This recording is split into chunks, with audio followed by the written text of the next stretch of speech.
Ang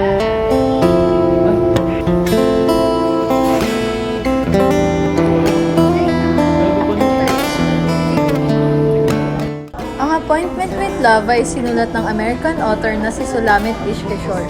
Pinpublish niya ito noong 5 ng Hunyo 1943 at siya ay nag-aral sa London at lumipat ng New York City para ipagpatuloy ang kanyang pagsusulat. Ang Appointment with Love ay tungkol sa isang sundalo na si Lieutenant Blanford at isang dalaga.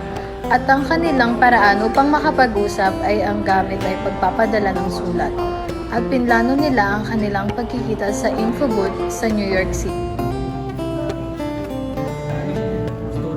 Tema sa kwentong Appointment with Love ay hindi nila napag-usapan ng maayos at detalyado ang kanilang pagkakakilanlan sa araw ng kanilang pagkikita dahil sila ay nagkasalisihan at hindi naisip na may posibilidad na may kapareho ang kanilang kasuotan sa ibang tao na kanilang makakasalubong, kaya naging resulta ng mga babaeng nakasalubong ni Lieutenant Blanford ay nahirapan siya na magtagpo sila sa unang pagkikita.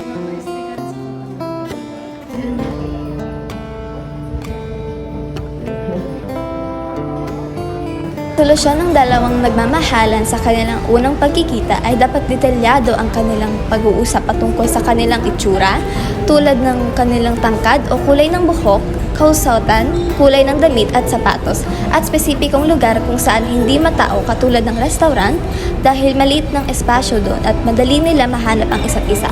Maaari din nilang lagyan ng pangalan ang kanilang table upang malaman nila kung saan table sila lalapit.